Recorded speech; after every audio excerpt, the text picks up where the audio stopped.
In this video I'm going to talk about some of the potential problems with side-lying exercises. Now, exercises when you're on your side can be very beneficial. They give nice variation. They can certainly target muscles of the lateral thigh, hip and torso, so they've got really distinct advantages. A lot of people though will have continued and persistent problems with that, and so I'm just going to talk through some of the ways you can hopefully mitigate that and maybe just change up how you're approaching that exercise and realise that sometimes less is more, and that actually the setup and attention to your body type and your posture and position on the mat can be the difference between meaningful exercise and quite counterproductive exercise. I'll be using a few bits and pieces like pillows, bolsters, blocks, those sorts of things. So you may need to dip in and out of whatever you've got at your disposal. And I'll be down on the mat in just a second to talk through some of the things which I think are really worth considering in side-lying exercises. So in the introduction there, I alluded to some of the potential problems that come from exercising in this position. Now we'll get to the setup for the spinal column and the neck in just a moment, but one of the main issues is what's going on around the top and bottom hip. Firstly, if where you're lying is uncomfortable on the bony prominence, the greater trochanter, that lateral hip region, where you're lying, first things first, get something which will cushion and lessen the pressure point there. It's an absolute no-brainer, because if you've got issues with compression and pain just by being in that position, not only are you going to not want to exercise there, but you're secondly going to potentially aggravate and antagonise some of the processes down there which might be causing the pain in the first place, notably compression. So that's the first thing. Next up, again, from just simple pressure points, often, myself included, I will have a little bit of discomfort between the legs where the inner condyles of the femur just bump into each other, those inner parts of the knee. So again, get a cushion in there if that's a sensitive position for you. These are all, stock standard things, I'd say, just which very often get overlooked but can make a big difference to what you're able to do on the mat. Moving on to probably the most problematic area is what's going on over this top hip. So I mentioned just now that the bony prominence on the outside of the hip is called the greater trochanter. It's part of the femur. It's a big bony protuberance which acts for attachment sites for multiple muscles. And that area can have a lot of pressure exerted on it. Now, here's where it gets into body type. If you are quite wide in the hips and the pelvis is quite wide, then you're going to have quite a drop down in the angle that top leg rests. Some people refer to this as the Q angle, the quadriceps angle. If there's not a great deal of muscle mass in the legs, then you're also going to potentially have quite a drop down from the height of the hip. Now, mine's fairly neutral. As a general rule, men will normally have less of a drop in that angle of the femur. But whatever is going on there, the more that leg is dropped down below the horizontal, the more compression will be over that greater trochanter. And in there are the gluteal tendons, there is the trochanteric bursa, a cushioning pad which sits over there, and a multitude of other things which often will not like having that extra leverage borne down on them. The other issue is that if you are in a position where that leg is below the horizontal and the hip joint is what's called adducted, away from neutral, which is horizontal, we've got adducted, adducted going down and abducted going up. If you are in an adducted position, then the muscles which promote abduction, chiefly the gluteal muscles in conjunction with others, will be stretched and lengthened and in a position of weakness before you even get going. So, what's the point of talking about all that is that if you struggle with exercises like this, or you find that when you start off on them, you notice that you're getting discomfort early or fatigue early, it may be that you need to start from a neutral position.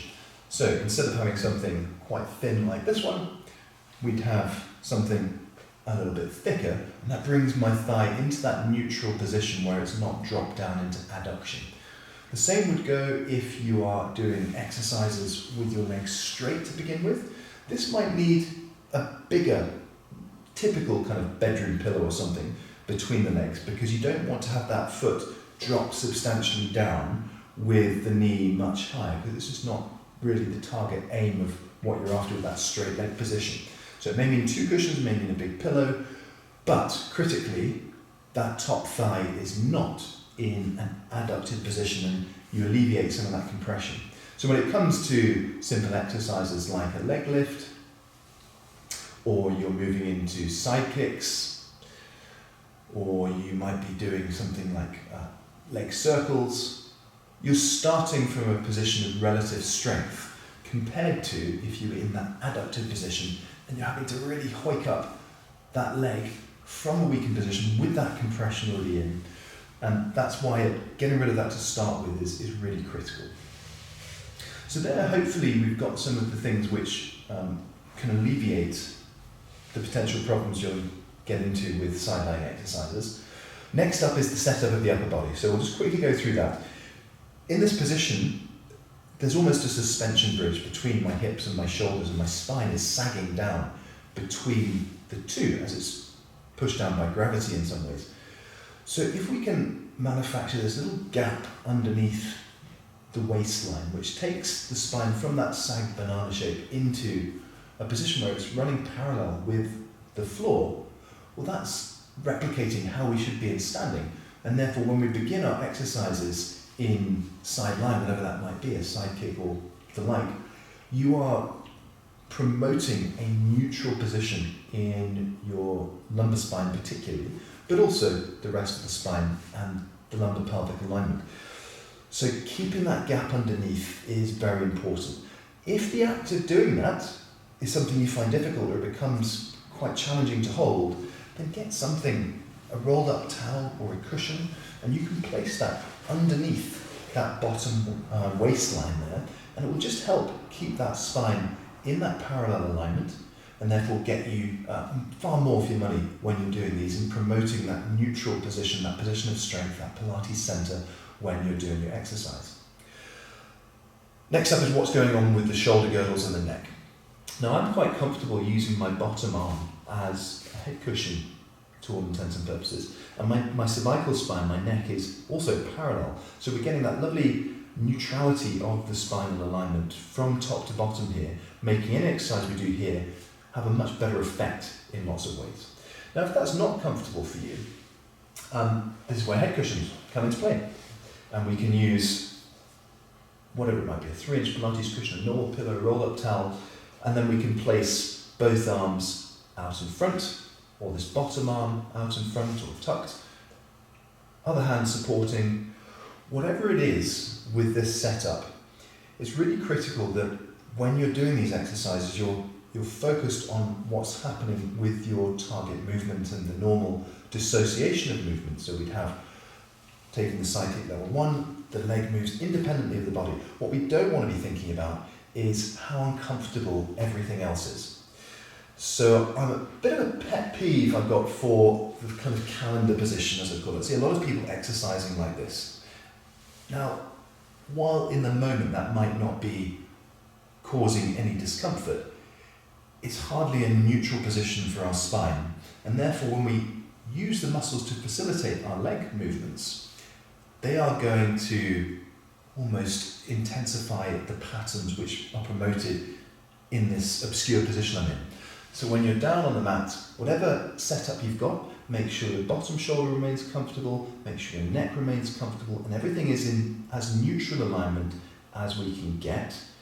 And then our leg movements will have this nice combination pattern where they're strengthening and conditioning our hip muscles and the lateral trunk muscles, but also promoting that lovely Pilates center and neutral alignment the way up. So hopefully with those little pointers, you're going to be able to make your exercise more efficient, less provocative if that's something you suffer from, and also you're just going to be far more comfortable in that sideline position and hopefully be able to exercise for a greater duration of time. Hopefully you found those tips helpful. It's not a foolproof list, it's not a complete and utter breakdown of everything, but often those little pointers will really help people who typically suffer when they're doing that sort of pattern. So hopefully you found that helpful, and have a look at the other video I've done where if you struggle from side lying exercises to a greater degree, there's an entry level practice side kick, I would call it, which can be that gateway to getting into this sort of practice. Many thanks.